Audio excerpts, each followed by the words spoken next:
관념적 진리에 대해서 우리는 확실한 인식을 할 수가 없습니다. 생생한 현실이 펼쳐지고 있는 삶의 장에 물리력을 행사할 수 없는 관념이 진리로 둔갑되어 우리의 의식을 지배해 왔기 때문입니다. 자신이 진리로 믿고 있는 신념 때문에 현실에서 벌어진 상황을 수용할 수 없게 되면 상황을 바꾸려는 자신의 욕망으로 인해 지옥을 경험할 수밖에 없게 됩니다. 어떤 사건 앞에서 지속적으로 고통스러워하고 있다면 지속적이라는 데 유의하세요. 합리적이라고 믿고 있는 자신의 신념을 해부해 보아야 합니다. 아마도 진실이라는 날카로운 메스 앞에 두려워 떨고 있는 당신의 이기적인 욕망을 마주하게 될 것입니다.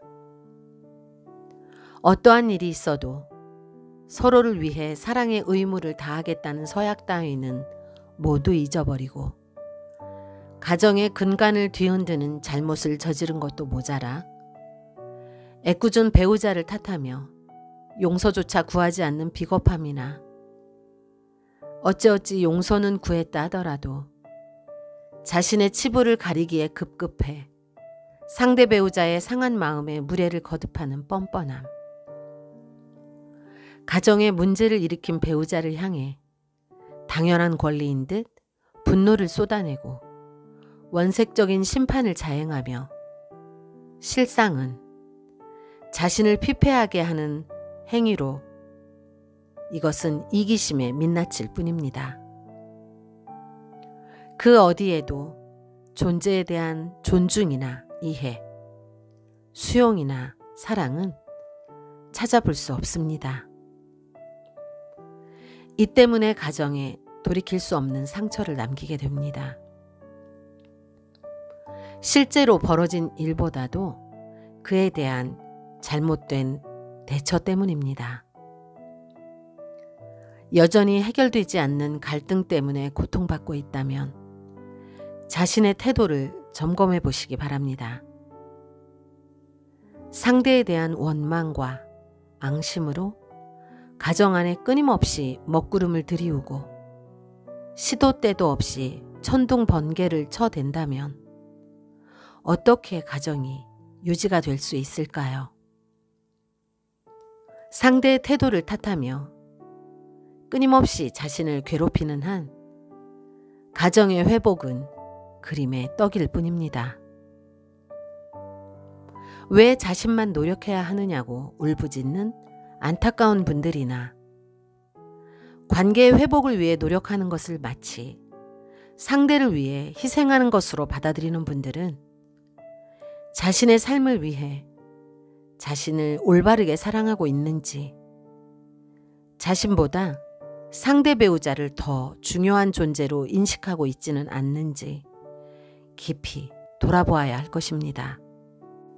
무엇이 이 세상에서 삶을 살아내야 하는 우리에게 합당한 신념일까요?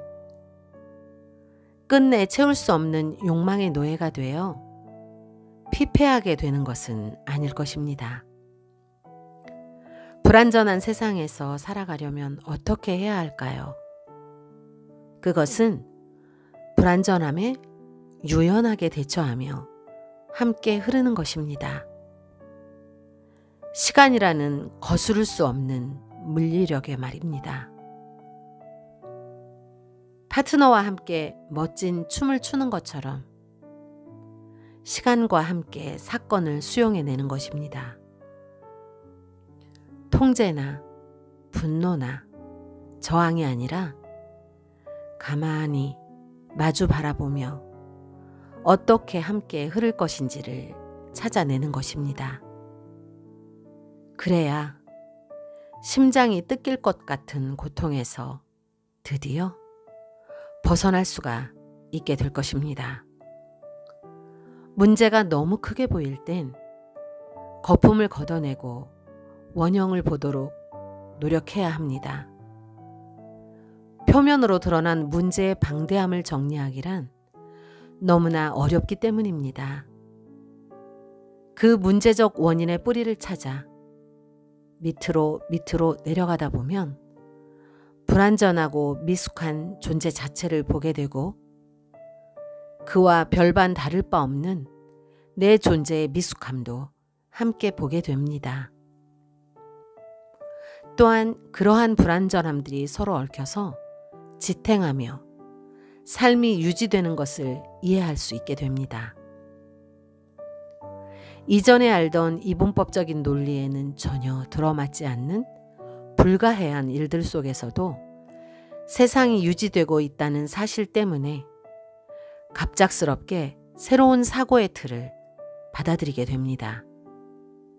우리는 그것을 성장 혹은 성숙이라고 하지요. 장님 문고리 잡듯 어느 날 내 의식의 문고리를 잡아당겨 전혀 새로운 세계로 떠밀려 나아가는 것. 그리고 그것에 순응하면서 우리는 조금 더 넓어진 마음을 갖게 되는 것입니다. 당신의 아픈 시간들이 당신을 그 문 앞에 서게 할 것입니다. 당신이 그 문을 열고 새로운 세계로 나아가 자유함을 누릴 수 있게 되기를 응원합니다. 2021년 새해에는 당신의 삶이 소중하게 보살펴지고 사랑받기를